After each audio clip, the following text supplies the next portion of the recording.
So today we're going to be reading Chapter 2 of the Veterans Day Visitor. In Chapter 1, Emily and her friend Vinny didn't know what a veteran was. This is Emily's pop, her grandfather. And he was quite surprised when he found out that these two didn't know what the word veteran means. He was so surprised that his knees buckled and he had to lay down for a nap. Chapter 2 is called Sleepy Stories.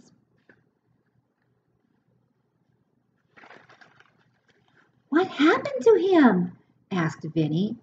Well, nothing," said Emily. "Let's jump in the leaves." "Wait," cried Vinny. Is he dead?" Emily blushed. "No, he's asleep." "Why?" "He has narcolepsy," Emily explained. "It makes him fall asleep." "Really? Anytime? Anywhere?" "Yep. He was just talking to us and then—" Vinny closed her eyes and snored. "Yep," said Emily, "asleep." "How did he get narcolepsy?" "Narcolepsy," said Emily. "He was born with it." "Can I catch it?" "No, you have it or you don't." Emily sat down in the grass. "Does it ever happen when he's eating?" Vinny asked. "Sometimes. Once we had to slide his plate of spaghetti away from him." "Gross," said Vinny. "It's not so bad. In fact, sometimes—" Emily stopped. "What?" "Nothing. Come on, tell me. I won't tell anyone, I promise." Vinny crossed her heart with her finger. Then she spit in her hand and held it out for Emily to shake. "Ew!" squealed Emily. She pushed Vinny's hand back. "All right, I'll tell you. Just don't ever do that again." Vinny wiped her hand on her pants. Emily took a deep breath.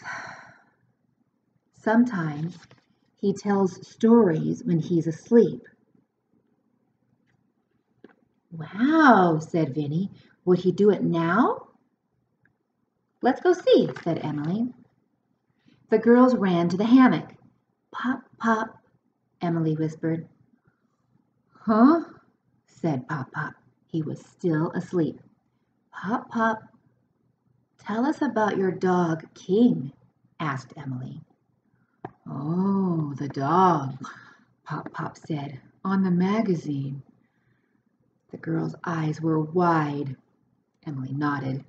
"That was the day he swam to Ice Cream Island for the bee's knees, because he was known for honey." Emily smiled and poked Vinny. Did that story make any sense?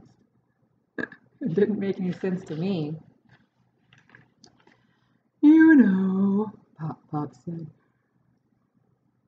"ice cream made with honey is better than ice cream in a cone." Vinny laughed. Pop woke up. "What, Emily?" "Oh." He sat up. "As I was saying, I'm coming to your school to tell your whole class about Veterans Day." He was waking up. "Really, Pop? That would be great. I think my teacher, Mr. Marvin, would like that." "Maybe you'll tell another sleepy story," said Vinny. Emily looked at Vinny. Then she looked at Pop. Maybe it wasn't such a great idea for Pop to visit the class, she thought. That's the end of Chapter 2. Why might Emily think it's a bad idea for Pop to visit the classroom?